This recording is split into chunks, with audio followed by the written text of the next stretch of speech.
Find more ways to Black Friday even earlier at Lowe's. Save $140 on our special Buy GE Colorado Pine Pre-Lit Tree, just $158 compared to $298. Plus, Christmas lights everyday low price starting at $298. Black Friday deals live online Thanksgiving Day. Stores open 6 a.m. Black Friday. Lowe's, home to any budget, home to any possibility. While supplies last, tree discount taken at time of purchase, valid through 11/24, U.S. only. Happy holidays don't just happen on their own. You make them happen with a little help from new appliances at the Home Depot. Because warm wishes won't roast that turkey. You'll want a new convection oven for that. An air fryer will help make the season light and delicious. And while you're at it, consider a new LG or Samsung fridge that's big enough to hold all kinds of Christmas cheer. Make the holidays yours with the season's best savings on top appliances at the Home Depot. How doers get more done.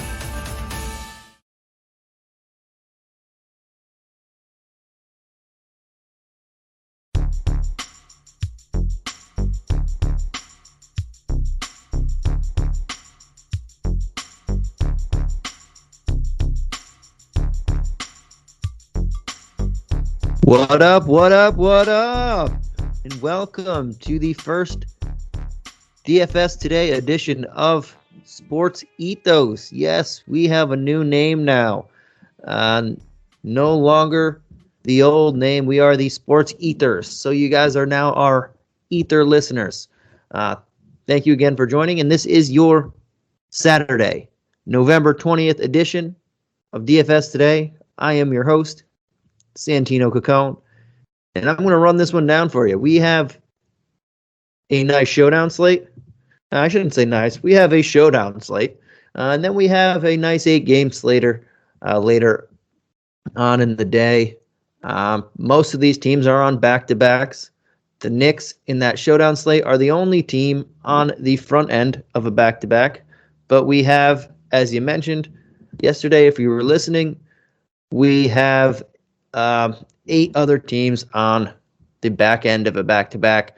So just like yesterday, we're going to have to pay attention to the news. A lot of this stuff might be irrelevant by the time the slate comes around. As we saw yesterday, people were just in and out of that lineup crazily. But anyway, we're going to keep an eye on all that, and we're going to make sure that we have exactly what we need if we can use it. If that makes any sense. We'll jump on over to that first game. We have the Houston Rockets taking on the New York Knicks in New York. This one starts at 5 p.m. Eastern Standard Time. We have Kevin Porter Jr. as questionable. For the Knicks, we have Nerlens Noel as probable and Taj Gibson as doubtful. This is the showdown slate. I'll just throw out some. Since we have an 8-gamer, I'll just throw out some guys that I like on this one. All right, we'll start with the Rockets, since they are the away team. Kevin Porter Jr., if he doesn't play, there are some minutes to go around. We know Eric Gordon, Jalen Green, Jayshawn Tate, Christian Wood, and Daniel Tice are probably the likely 5 starters in this one if Porter doesn't play again.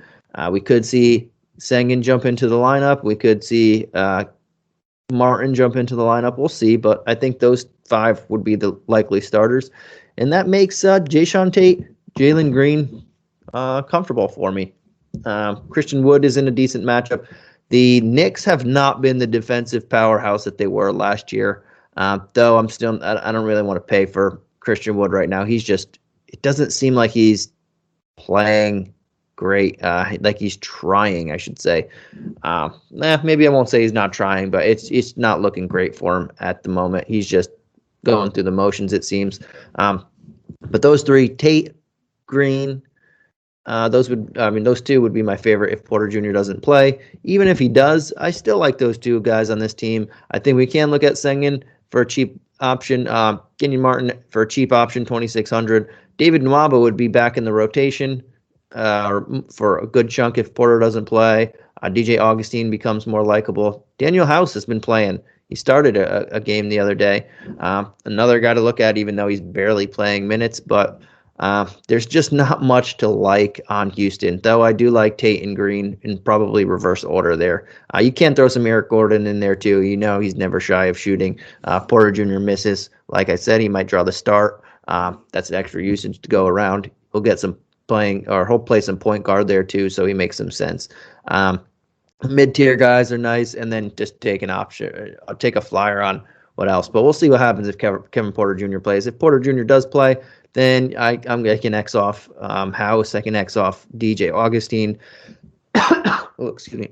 But I'll keep everybody else there in that Tate to Martin range. I don't really like Tice. I would prefer Sengun, but Silas isn't really playing Sengun. But that's just me. I think the upside is there for him. Right on the other side of the ball, we have Julius Randle getting a matchup that he really needed. He'd been playing another person who hasn't been playing great lately.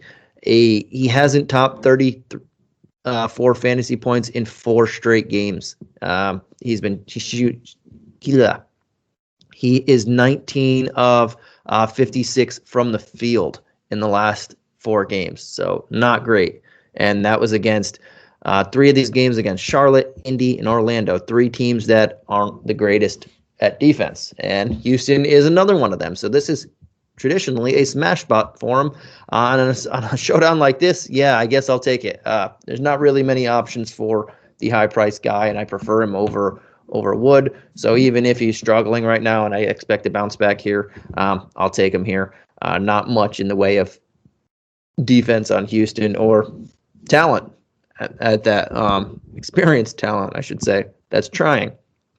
Outside of him, the entire guard rotation is, I don't know. Kemba Walker, Alec Burke, Quickly, Fournier, even Barrett. Like a lot of these guys, and McBride was getting some love. A lot of these guys are just playing a lot of minutes or chopping up minutes there. The Derrick Rose I missed. That point guard spot is just, there's so many bodies there. Rose, Kemba, Quickly, they're running the hot hand right now. And Burke is playing a lot. It makes me not love them as much, like individually, but Fournier for his price, he's cheaper than Walker, he's cheaper than Burks, he's cheaper than Rose. That's where I like it there. Quickly at 4,400, he's been playing pretty solid. I honestly think he should be starting. He's been better than Kemba lately in his limited role, and I think maybe there's a chance for him to do that later on in the season. But yeah, it's hard to throw one of those guys in there. And if Noel is playing, Taj isn't, they're going to swap spots, swap minutes there. Mitch at 52. He's going to probably split minutes with Noel. Not a lot to like here, but I will take some chances at like a Fournier, a Quickly, a RJ Barrett. I'll have money for him, so I'll like that too. Obi Toppin, if you think that this game does get out of hand, I don't know if it will, but if you think that, Obi Toppin makes sense at a very minimal price.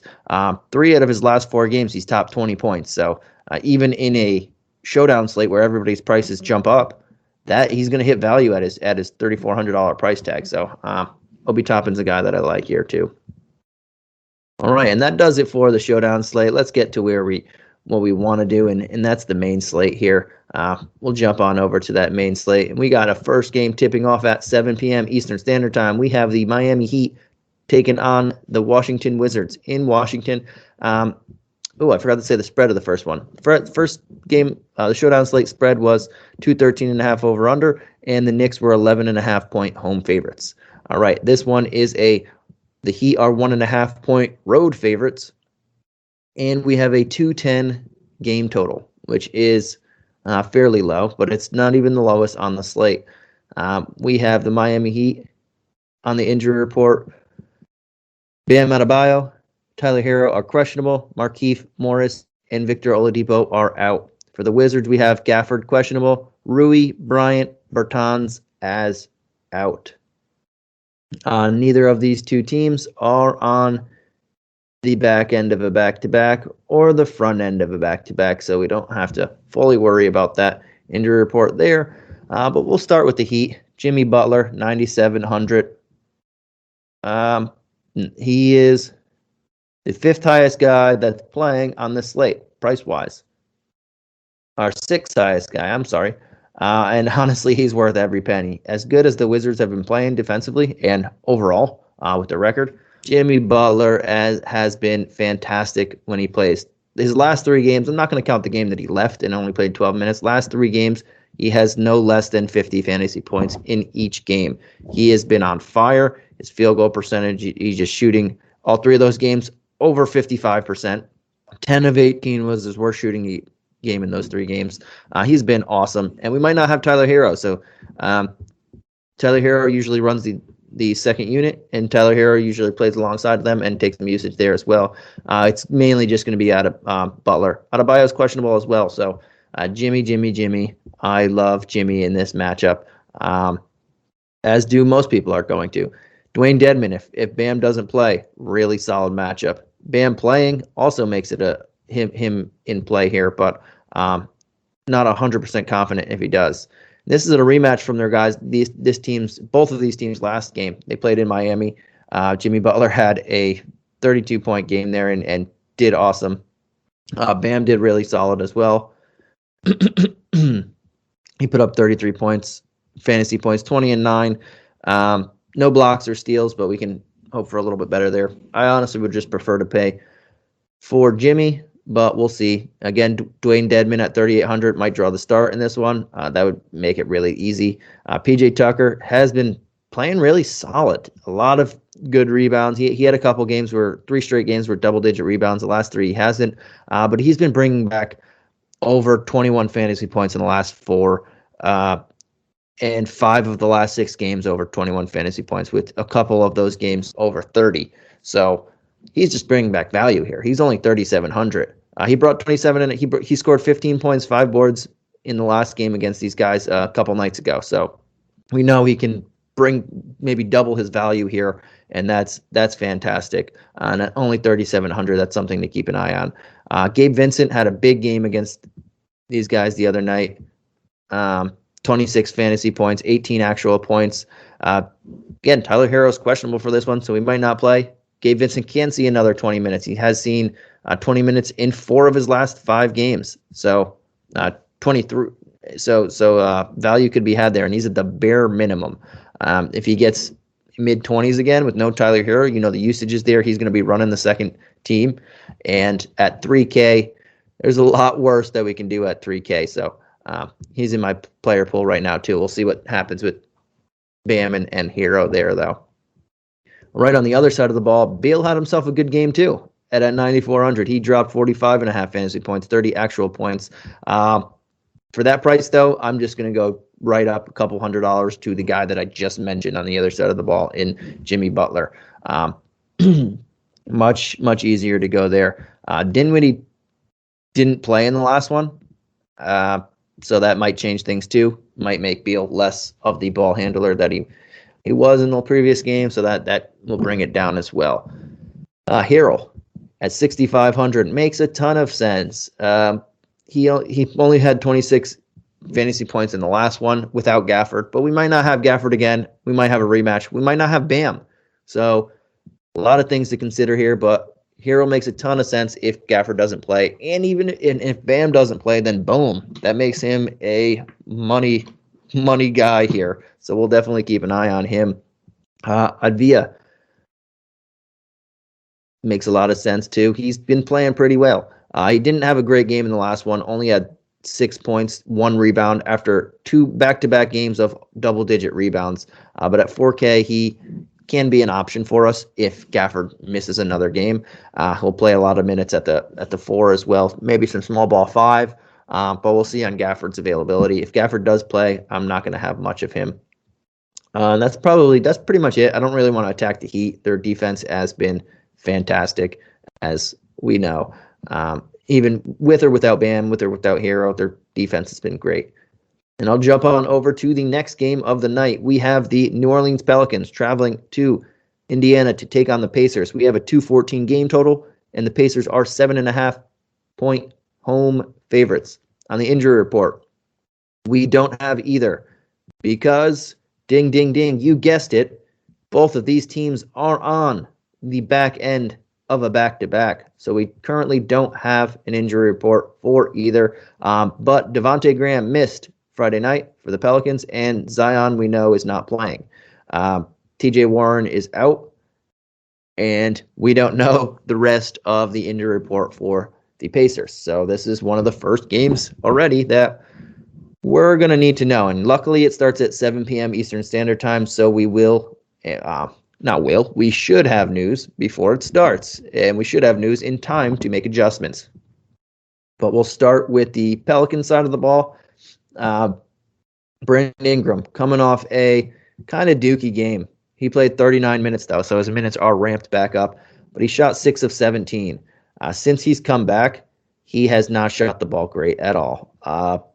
7 of 17, 9 of 23, 6 of 14, 6 of 17. That 6 of 14 has been his best shooting game since he's come back. His free throws, outside of last night, he'd been shooting really well from the free throw line, but from the field, 43% has been his best game shooting-wise since he's come back from that 2-week layoff with that hip injury. Can he bring back value here? Yeah, he could. I would want to see him take a couple more shots. He hasn't hit 20 in 3 of his last 4 games. Again, all since he came back. But if he does shoot over 20 shots, and he is shooting a respectable 45% from the field, I can't imagine him not hitting value here with this matchup. But again, that's a couple ifs. He's been kind of taking a back seat. And Josh Hart has kind of been running the offense a lot more than we would expect. Even without Devontae Graham there, Ingram didn't step up as much as we thought and get the usage that Devontae Graham loves to chuck up. And speaking of Josh Hart, he makes a lot of sense here at 5-1. Again, this guy has just been playing awesome. 4 out of his last 5 games, he's had at least 7 rebounds. And every single game, he's had at least 4 assists in those 5 games. One of them, he had 11. In the only game that he didn't have 7 rebounds, he had 11 assists. So he is getting a lot of those money categories, rebounds, assists, and he scored double-digit points in 4 of those 5 games. Again, the only time he didn't was when he had 11 assists. He's been shooting the ball fairly well in the last 2 games, over 60% from the field the last 2 games. And he's really just playing a ton of minutes since just all year. He's going to start regardless of Devontae Graham playing. If Devontae Graham sits, then it helps him even more. He'll continue to initiate the offense more than we thought. But that's 4 out of the last 5 games. He's had at least 31 fantasy points, and he's only 5.1K. So that is value to be had here. Very good matchup. I really like him here again, and I will continue him. I think he's likely the best, my favorite play on this team, price-wise. It just makes a lot of sense. He's running the offense over Noah. He's running the offense over Graham, who are both pass or shoot-first guys, even when they're playing. Even Ingram, more of a shoot-first guy. Hart is taking on the role to initiate some offense there, and I really like it. And lastly, Kyra Lewis Jr., 3K. If Graham misses again, this guy went off. Good for him. 16 points, 4 boards, 4 assists in 23 minutes. He shot 7 of 12 from the field. And if we might see that again, that was against the Clippers. We could see another chance at this again if Devontae Graham doesn't play. And the fact that they won this game by 13 points against the Clippers, who did get Batum back and were pretty healthy, says a lot about this team. Says a lot about Devontae Graham since they don't really win much. Could be a changing of the guard if they continue to lose with him in the lineup anyway, but that is for another day. Right now, I will jump on over to the Pacers side of the ball and start with the big guy, Sabonis. I really liked him last night. I was hoping for something else, and he just up another dud. 22 minutes. He had 4 fouls. He only put up 19 fantasy points. He's in another good matchup here. But you know what? You burned me once. You burned me twice. I'm going to leave him alone for now unless something changes in the pregame reports or when we get an actual injury report. This whole team kind of, Miles Turner laid a dud. Brogdon didn't have a really good game. They lost by 3 to Charlotte. They scored 118 points. So not a lot of people played really well last night for this squad. And they're in a really good matchup here. But it's tough to trust all of them. I'll probably trust Brogdon the most at 8,200, but still a little hefty of a price tag for other guys that are around this neighborhood. And that's probably where I'll go with him or Chris Dirte, Joe Dirte. I like most just because of the matchup, but they're pretty balanced when everybody is playing. You have Sabonis, Brogdon, LeVert, Turner, Dirte, Joe Dirte. I like to say that. Yeah, they're just pretty balanced, but I think Brogdon and Duarte have the best matchup here for now, depending on if they even play or who actually plays.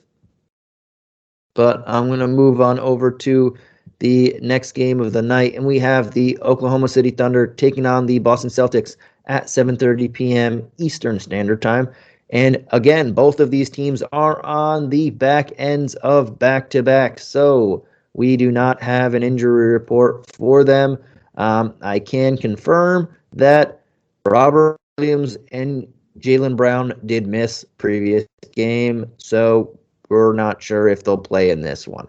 And that is all I can tell you. But for the over-under, we have a 205.5 point total, which is easily the lowest of the night. The second lowest is that first game at 210, and it's not close after that. The Celtics are 10.5 point home favorites. We'll start with the Thunder, Lightning, and the Thunder. For the Thunder side of the ball, I think Josh Giddey does make sense here at 62. He's been starting to heat up a little bit. A couple games of 30-plus fantasy points in a row here. 3 straight, starting to heat up. He's only taken 36 shots in those last 3 games, but he's been grabbing rebounds, 9, 11, and 12 rebounds, getting assists. Only has 6 in the last 2 games, but if he gets that back to even his average of 5.7, you're talking about 40-point performances from him. So that is nice. He has back-to-back games of double-digit points, which he hadn't scored in nearly 7 games before. 6 games before that straight of single digits. So he's starting to pick it up, back-to-back double-doubles, and I think Josh Giddey's starting to figure it out. This is a good defense that he can go against. He's not going to see a lot of Marcus Smart, probably sees a lot of Dennis Schroeder, and he can attack that. He's just much taller, much bigger than him. Not size-wise, but just height-wise. James Robinson Earl, still only 3,400, still starting. Saw 28 minutes in the last one. Didn't really play great. It was against the Bucks. Shot 3 of 7 from the field, only 13.5 fantasy points. But 3 of the last 4 games before that, he was in the 20s on 25-plus points scored fantasy-wise in 3 of the last 4 before last night. So I guess 3 of the last 5. At 3,400, we can definitely take chances on that. It only improves his outlook if Robert Williams doesn't play again, and that's probably likely that Robert Williams doesn't play, but we'll see.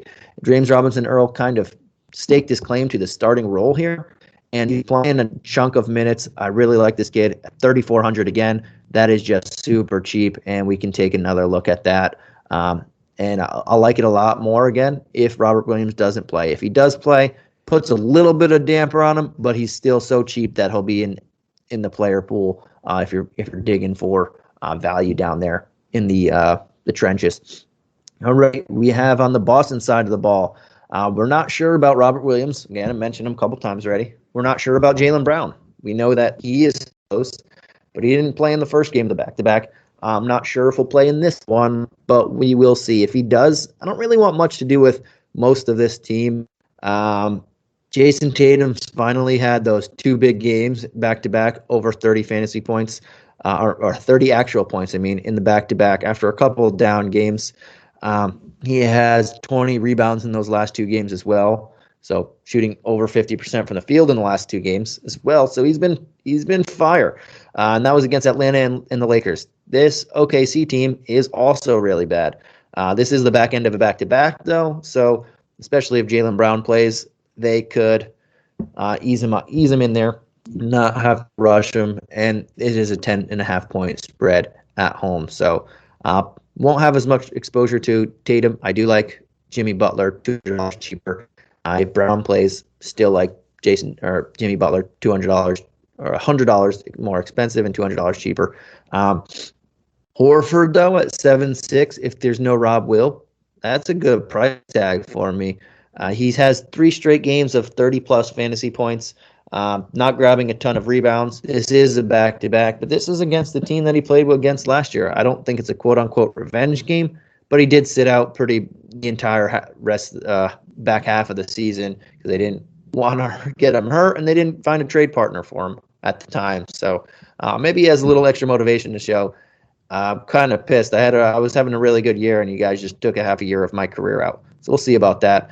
Schroeder played a really good game against the Lakers last night, but he came in questionable, so maybe he's on the injury report here. If he is, Richardson, Pritchard, Langford, Naismith get a boost. We'll see who actually draws the start, and we should know because it is 7:30. But we'll see what happens there. If Schroeder does play, I don't really want to touch most of them. I would prefer him. He also played for this Thunder team. But at that 6.6, I'm going to leave him alone. Grant Williams makes a lot of sense. Another guy who makes a lot of sense at 3,100. If Robert Williams doesn't play, he'll get the start. He's usually playing high 20s to mid 30s when he's starting. And even though he didn't have a great game last night, the 2 games before that, he topped 20 fantasy points at almost bare minimum value. So definitely in my player pool if there's no Rob Williams. All right, the next game of the night we have, again at 7:30 Eastern Standard Time, the Charlotte Hornets traveling to Atlanta to take on the Hawks. We have a 227 game total, which is by far the highest of the night. Actually, there is one more very close to it at 225, but outside of that, nothing tops 218. And then we have a 6-point Hawk home favorite spread. On the injury report, we have the Hornets don't have anybody because, yes, they are on the back end of a back-to-back. But the Hawks have DeAndre Hunter, Jalen Johnson, Onyeka Okongwu all out for this one. We'll start with the Hawks. We'll start with the Hornets. And PJ Washington has been out and probably expect him to be out again this one. That's the only news that we have at the moment. But we'll start with, again, the Hawks. This is a super duper snooper of a spread, 227. That's a monster of a spread, actually.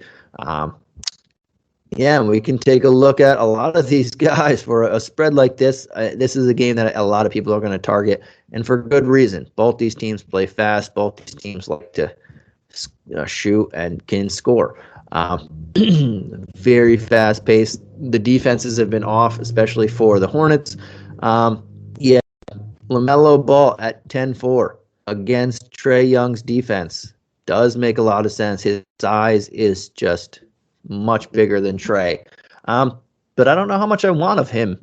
I keep coming back to Jimmy Butler, $700 cheaper, and you might get a sense that Jimmy Butler is going to be my favorite high-priced guy of the slate. I don't know. That just might be the sense that I'm throwing off here. But yeah, I like Ball if I can fit both of them. He does make a lot of sense. Gordon Hayward makes a ton of sense too at 7K. He's been playing pretty well. He just coming off a game of 45 fantasy points against Indy last night. He dropped 25 actual points. The 2 games before that, he only scored 18 total points, and he was 8 of 26 from the field. But before that, he was dropping 20 actual points, 3 straight games. I think nice bounce back here, and I think it continues on a decent matchup here. And at only 7K, I see value to be had there. Plumlee at 4,600 with no PJ Washington stealing some of his minutes. He's still playing under 30, but he's playing pretty well. And only 4,600. He doesn't need to go crazy to bring back value here. I know it's a tough matchup, but he's a guy that you can sneak in there. Kelly Oubre, another one, only 4,400. Back-to-back games over 20 points, so value can be had here. Don't love it, but just another guy to file away.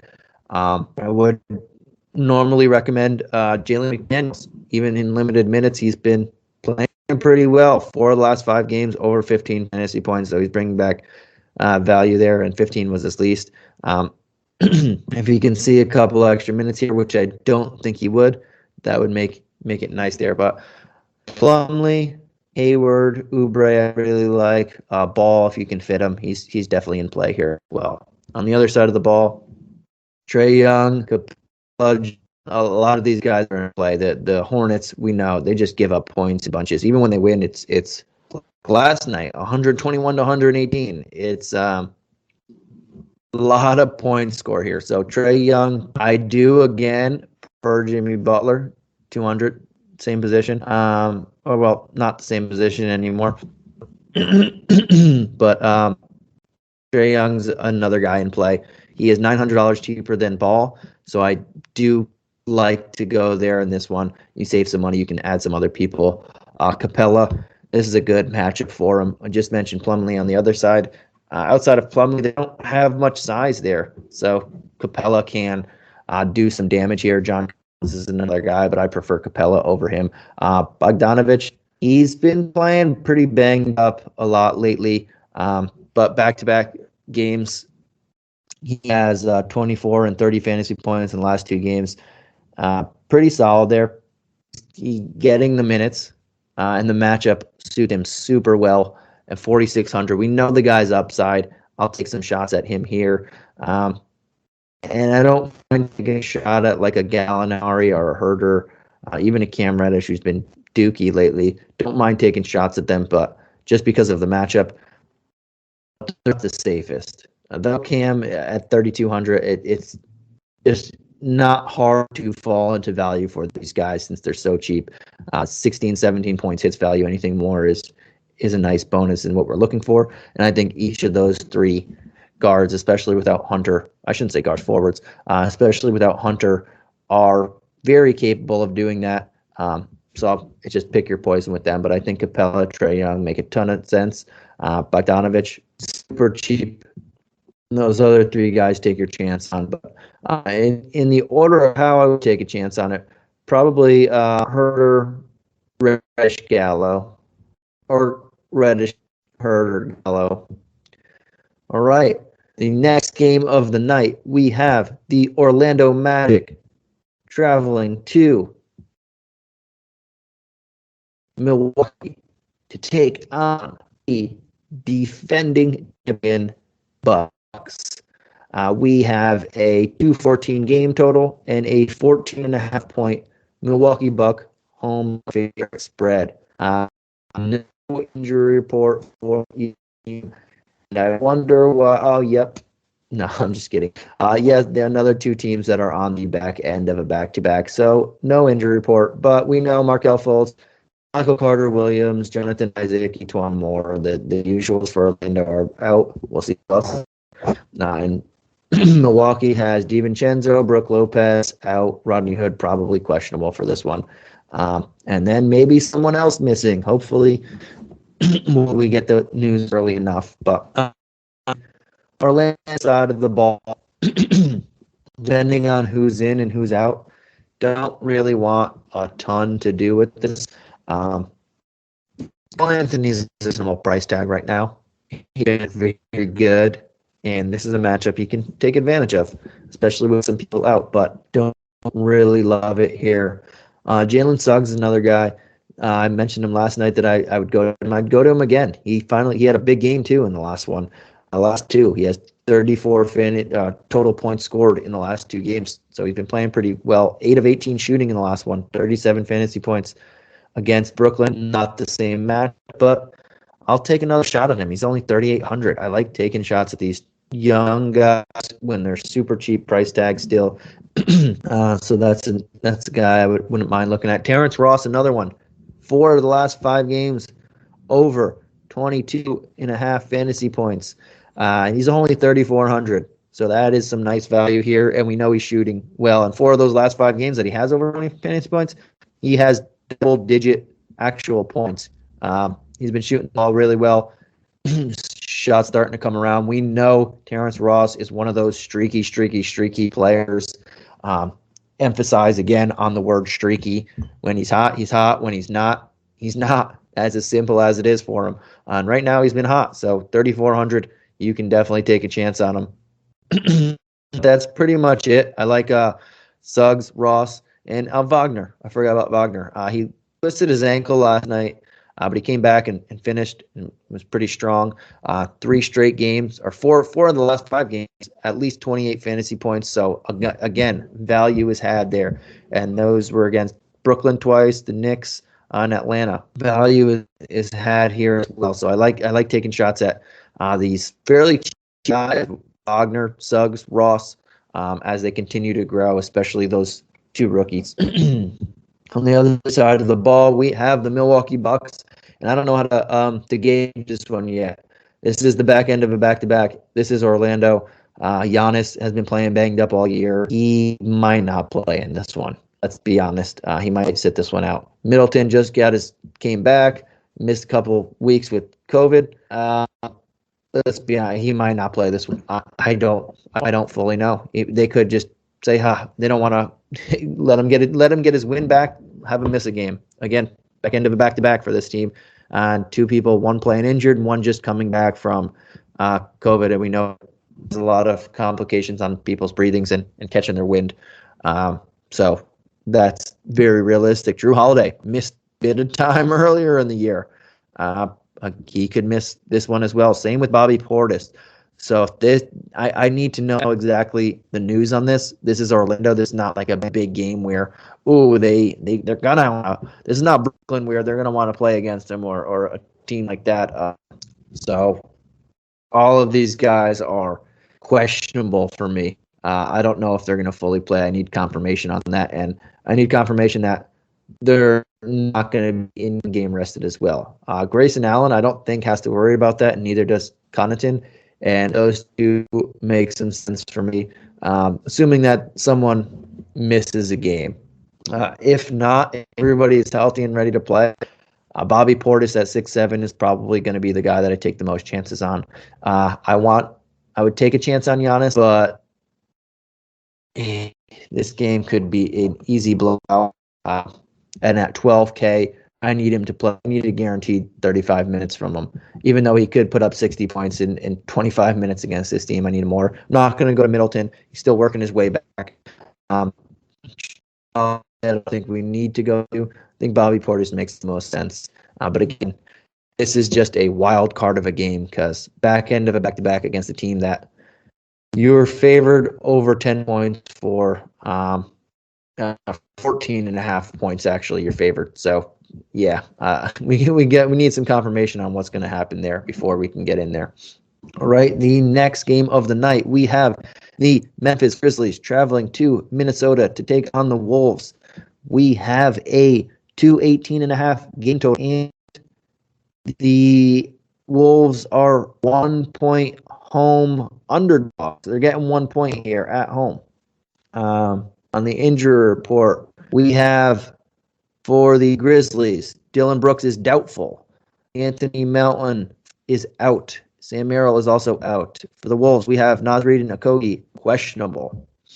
All right, we will go to the Grizzlies with no Melton, who's lost a lot of minutes anyway. With no Brooks, likely, he is doubtful. So I'm just going to say no Brooks. We have a lot of Bane. We have more Kyle Anderson, 46 and 45. Those are 2 guys that I am certainly looking at. They're very nice plays, very cheap. They're going to get a lot more usage. And Kyle Anderson might find himself in the starting lineup. We might have some more Zaire Williams too, and Tyus Jones, though I don't think we need to fully go to those guys. Tyus Jones, it is a revenge game, and I know Mike likes to say that all the time, so throw that one out there. But those 2 make a lot of sense for me for cheap options. They're going to get a lot more minutes here.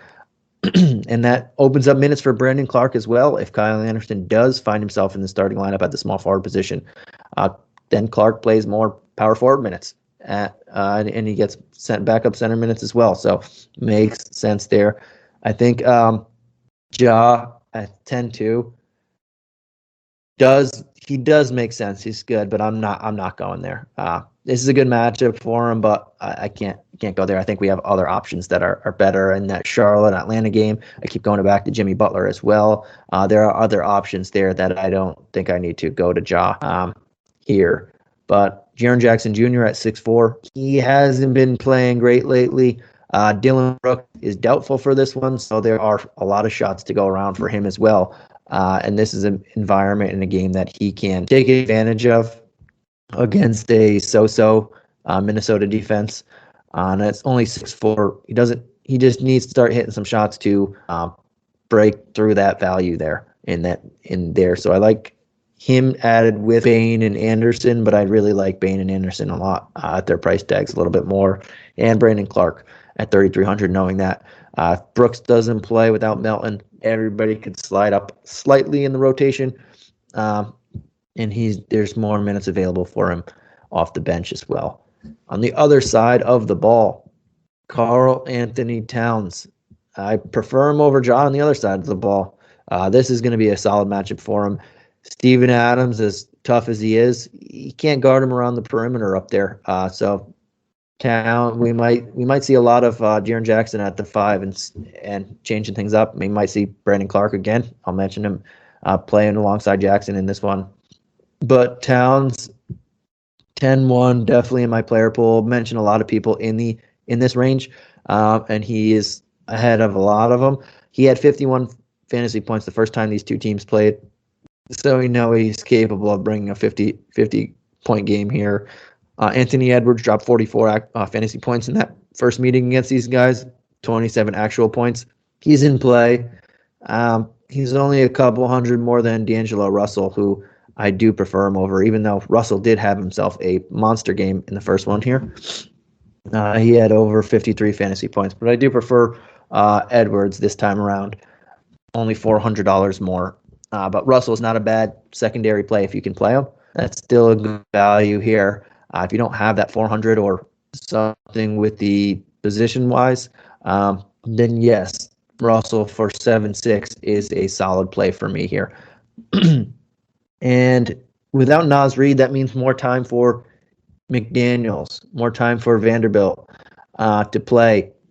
They can both get minutes at center. They'll both be splitting minutes at power forward as well. So Naz play. They're also both in my player pool for guys that you can look at very cheap in that bare minimum type of range there. But we'll see. This one tips off at 8 p.m. Eastern Standard Time. Hopefully we'll have the news earlier than later. And that's pretty much it for where I'm looking at on this side of the ball. I think the top 3 guys are all in play for various reasons, depending on where you're going, and I like them in that order of how they're priced. And then Vanderbilt and McDaniels if Naz doesn't play, just the extra minutes available for both of them to get small ball 5s, and especially if Jaren Jackson Jr. gets more at 5, this makes sense under 4K to take a chance on. All right, before we get in the last couple games of the night, the NBA is back. The DraftKings Sportsbook, authorized sports betting partner of the NBA. The key to victory is a strong starting 5. New customers bet just $5 on any NBA team to win their game. And if they do, you win $200 in free bets. DraftKings Sportsbook customers can also get their skin in the game with new same-game parlays. Combine multiple bets from the same game for a bigger payout. The more legs you add, the more money you can win. DraftKings is safe, secure, and reliable. Best of all, you can deposit and withdraw your cash whenever you want. So download the DraftKings Sportsbook app now. Use promo code NBA today. Bet just $5 on any NBA team to win their game, and you win $200 in free bets. If they win, you win. With promo code NBA today this week at DraftKings Sportsbook, an authorized sports betting partner of the NBA. Right, we have 2 games left on this docket. We already sifted through 7. Let's do these last 2. Get them out of the way really quickly. We have the Utah Jazz and and traveling to Sacramento to take on the Kings. This tips off at 10 p.m. Eastern Standard Time, and we have a 225 game total, which is the second highest of the night by far. That and the Hornets Hawks are the only two to top 218, as I mentioned. And the Jazz are 7.5-point home favorites. For the Kings, we have yet another team on the back end of a back-to-back. But on the Jazz, the injury report, we have no one on the main roster is out. They are healthy. And Sacramento, I don't think anyone was out last night. Nope. So they should be fairly healthy, but we'll see. Again, back end of a back-to-back. All right. We'll start with the Jazz. They are the away team. And in 2 games against the Kings already this year, Mitchell is averaging 51 fantasy points. He's not 9K in this one. So, yes, he is definitely in my player pool, and I really like him. The last game that they played against Sacramento, he dropped 58 fantasy points, 36, 8, and 6.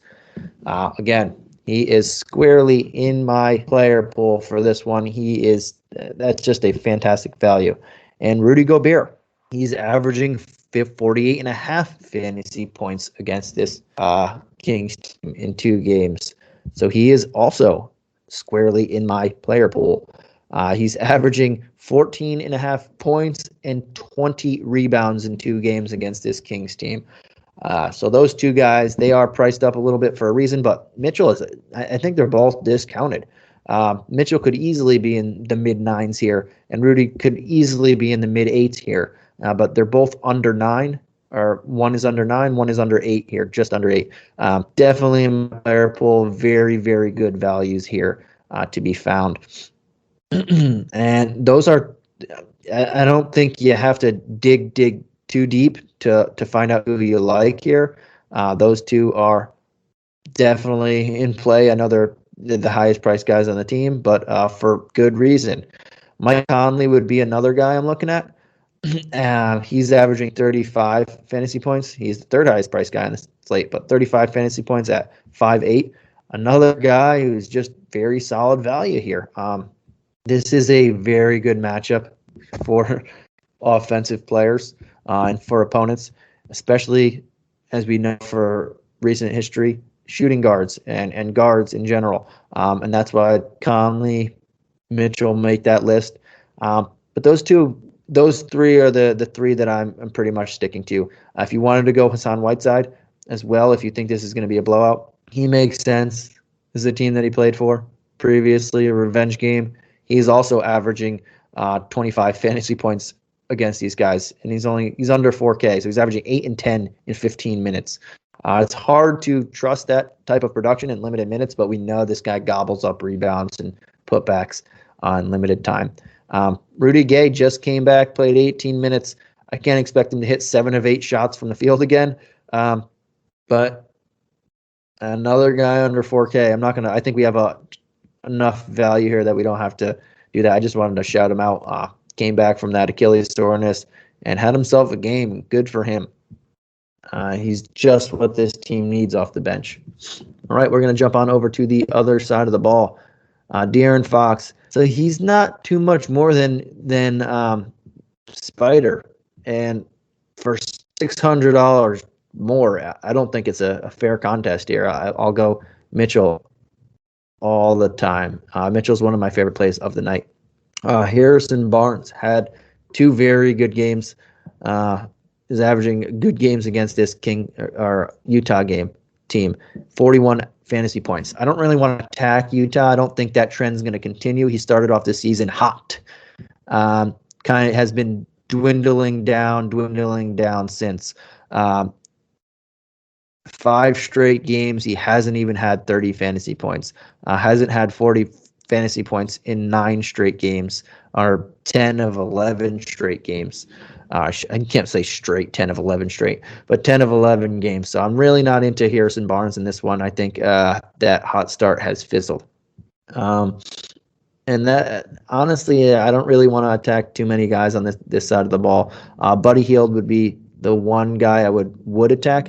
He's been pretty good. He's been shooting the ball really well lately. And in 2 games against Utah, he's averaging nearly 35 fantasy points. He's under 6K, so that makes sense here for value. And that's why I would go him. Or me too. If he's still starting at 4,200, he does get in play. I don't really love the matchup here, but I just want to. He's going to have the height advantage over Royce O'Neal, who starts at power forward. A big time height advantage. Royce is only like 6'6", so Meta can have some success on the glass, but again, there's Rudy Gobert to contend with there, even still. So I don't really love him, but he's just another guy who decent matchup because he's just fairly priced as well. But for the most part, I'm leaving the Kings alone outside of Buddy Hield and a little bit of Meta, who's just on the teetering. He's more so off my player pool, but he's just right on the line there. All right, let's jump on over to the last game of the night. We have the Philadelphia 76ers traveling across country to take on the Portland Trailblazers. We have on the injury report, we have Damian Lillard is probable for the Blazers, and the Sixers have everybody. Joel Embiid, Danny Green, Ben Simmons, Matisse are all out, and Matisse Thybulle is questionable for this one. On the game total, we have a 218.5 game total, and we have the Blazers as 7.5-point home favorites. Traveling across country is never the greatest, but it's always a little bit better when you're going east to west. You don't lose the time there. When you're going west to east, you lose that 3 hours, and that's pretty rough. And that's my tip for football betting. All right. Back here, we have Andre Drummond at 7.8. He's just eaten lately. I shouldn't say lately. He back-to-back games of only 6 rebounds against Utah and Denver. This is a different ball game here, though. He can play in this matchup, and he can play fairly well. So he's not going to have a ton of exposure, but he makes sense here. At 7,800, I think value can be had here. Seth Curry has been playing really well, 5K. He's coming off a game of 37 fantasy points. 4 of his last 5 games, he's had at least 25 fantasy points with multiple games over 30.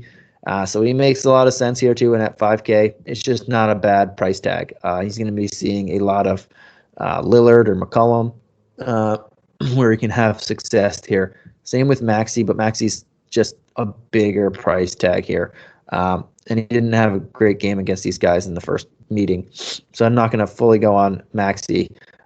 Niang might start again, and he's been pretty decent. 4K, another option. I don't think we have to go there. We have a lot of options there. I think Drummond, Seth Curry are the 2 guys that I'm looking at the most. They have a lot of defenders that they can throw on Tobias Harris. Like Robert Covington's very good. Larry Nance Jr. is a rock-solid defender. They have people that they can throw at him all game. So I don't want to pay 8-1 for him. We just talked about Mitchell at 8-7. I'd rather pay $600 for him and grab Mitchell there with the higher upside. And that's pretty much it for the Sixers side. On the Portland side of the ball, no Ben Simmons, no Joel Embiid, no Matisse Thybulle likely. That's their best defenders all out. I know they've been pretty much out all year, but that's a lot of their best defenders out. Their 3 best. So we can take advantage of that if need be. With that said, Lillard at 9,100, don't really want to take advantage of that. I think he had himself a good game in the first one. He only shot 7 of 20, but he still had nearly a triple-double with 20 points, 7 rebounds, and 10 assists in their first meeting against Philly. So if you hit a couple extra shots, that 40 fantasy points that he put up, or 45 nearly fantasy points that he put up, could have been over 50. Could have been 60 if he hit 9 shots or more than 2 of 9 from 3. So there is some upside to be had here. I just think Butler pay up is safer. Mitchell pay down is also safer.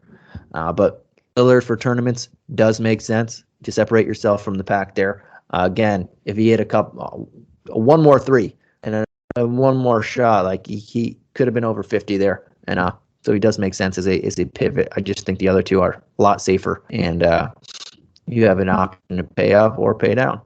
Outside of that, Nurkic 6'3". There's no Embiid. There's a lot of Drummond, and Drummond's been getting chewed up lately. Nurkic's coming off a game where he just went 18 and 12. I think he could do that again in only 23 minutes, to be exact, as well, because he had 5 fouls. If he doesn't get a bunch of fouls here, I think value is going to be had here. And he hasn't been playing great to where he's going to have a ton of exposure. But Drummond's just been getting chewed up lately, so squarely in play for me. And Larry Nance Jr. is the last guy I'm looking at. Starting to play more minutes. Starting 5 straight games of over 20 minutes. They're starting to play him more at the 5. Chauncey Billups said he thinks he's a 5 who can play the 4. Those were I'm paraphrasing a little bit, but that was almost an exact quote. He said Larry's a 5 who can play 4, which cuts Cody Zeller's minutes pretty much out. But Larry's playing a lot of the 5 now and 4. And at 3,200, he has 3 of his last 5 games. He has over 22 fantasy points. He put up 16 and 9 in 25 minutes in the last one, almost 40 fantasy points, and at only 3,200. Love him here. Again, Andre Drummond isn't great. They don't really have a backup center unless they play Bassey. He's going to play a lot of minutes, and at both center and backup power forward. Like him here. He's definitely in my player pool as well. I think Nurkic and Nance make a lot of sense for their price tags, and Lillard is a nice pivot play. All right. And that does it for this episode of DFS Today. I will throw out some of my favorite plays in the night. We'll go with the expensive tier. And I pretty much kept circling back to the same guys over and over there. So I'll just say my favorite high-priced play of the night is that guy, Jimmy Butler. He's awesome. He's been fantastic. And if Tyler Hero misses, his upside is still there. His floor is just super safe, and his upside grows a little bit there if there's no Tyler Hero. My favorite mid-tier play of the night, I'm going to stick in the higher range. And his teammate is also fantastic in this one, but not Rashawn Holmes, I'm sorry. The guy that Rashawn Holmes is going against. That's what I meant to say. Rudy Gobert at 7,900. He has himself nearly 2 games of 50-plus fantasy points against these guys. He's just been fantastic. In 2 meetings against the Kings already, 48.5 fantasy points. He's averaging 20 rebounds. 20 rebounds. So he's just gobbling up rebounds. Luke Walton got upset about the lack of rebounds that his team has been giving. And this is one of the reasons why. And if their team's not rebounding, Rudy Gobert will gladly take every single rebound that you give him. All right. And on the value play, I think there is a ton of value to be had here. I mentioned a lot of guys, even in that low 3K range, like very, very low. I'll throw one guy there make sure it's under 4K because I mentioned a lot of guys under 4K here, and I'll throw it out to Jaylen Suggs. There's a good matchup here. Very big potential for blowout in this matchup with a 14.5 point spread against the Bucks. In Milwaukee, the Bucks might not have everybody healthy. I mean, quote, healthy. They might rest a lot of people. They are on the back end of a back-to-back. Jaylen Suggs is coming off a very nice 37 fantasy point game, and I will go back to him. Under 4K, there's a lot of options under 4K, and we'll see exactly what news changes who. But right now, Jaylen Suggs makes a lot of sense to me. Likely getting a lot of garbage time minutes there, garbage time opportunity, and possibly not against the Giannis, not against the Middleton, who might not even play this game. So we'll definitely keep an eye on that. But he's squarely in my player pool and my favorite value play at the moment. All right. Thank you guys for tuning in. We will catch you again tomorrow at the DFS Today for SportsEthos. Peace.